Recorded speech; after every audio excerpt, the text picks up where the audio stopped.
Okay, so we've got power running down. We're going to do the same again as I normally do with my power.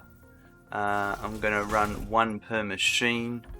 So let's say I'm going to put one here, and then we'll put one here, and one more here, and then we'll just power these up. Now, as we were talking before, I've put 3 machines down. Remember, Mark II belt speeds is the most we can do at the moment, so that's 120 a minute is what we can feed these machines. So when I look at the Caterium ingots, they take 45 per minute. So 120 divided 45 is 2.66 machines, which is not a nice number. However, 120 divided 3 equals 40. So what you can actually do is you can change the clock speed, and that will change how many it produces. Now I know just off the top of my head that 89% will require 40 Caterium a minute. This number will update, and this number will update once we start feeding Caterium in. Or actually, I can show you that right now. Let's grab 100. So if I put 100 in here, once it starts producing, there we go, there's our 40 per minute, and it's still a little bit over the 120, but it doesn't matter. So what I'm showing you here is this is what we call underclocking.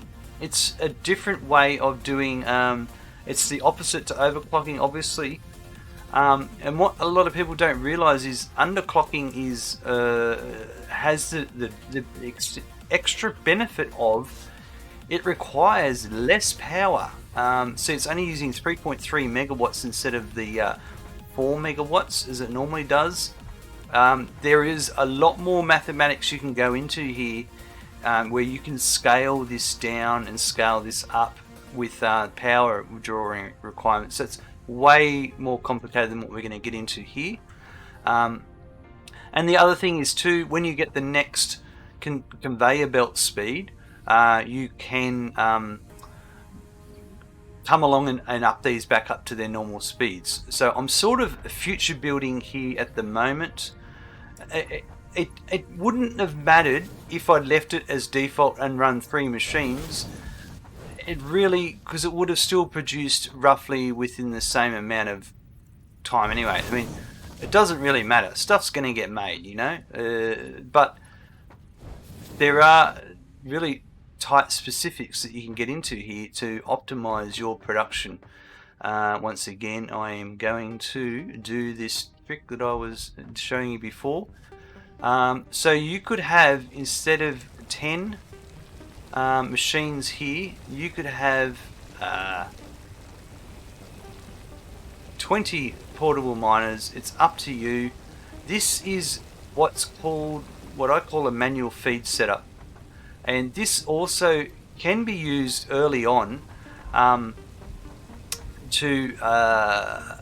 nodes before you put miners down, because when you look at a miner takes it requires 5 megawatts of power. It doesn't seem like a lot, but early on with the biomass burners, you can actually go, well, I don't need to have a miner, because the miner itself only takes resources out at like 60 per minute or 120 or 30. It depends on the node purity.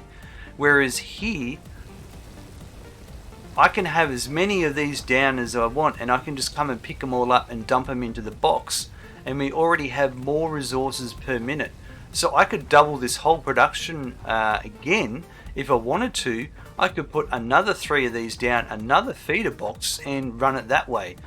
So sometimes it's like thinking outside the square about ways of being able to achieve things. And of course right now we should also have some sort of output collection here, and we'll do that now.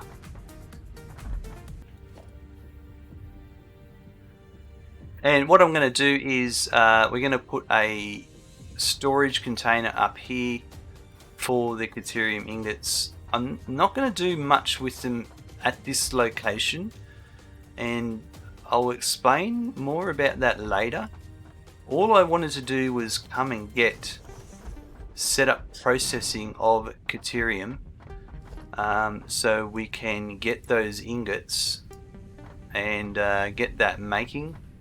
Let's put some leaf.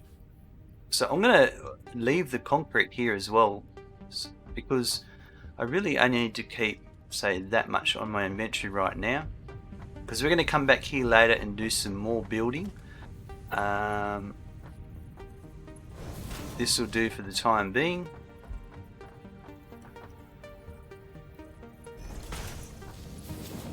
So the point is now I can come here at any time and do the routine of come down, and I should probably put these storage containers here just for ease of location. I can just come in, store all my stuff, come up to these, collect the Caterium from them, the ore, come to my feeder box, put them all in there, grab my stuff, of course, and then on the way out, come up to my storage box and grab all the Caterium I need. That's been just starting, so what I can actually do is come here and just grab these bad boys directly from the machine, and then I can continue over and go back and do what I was doing.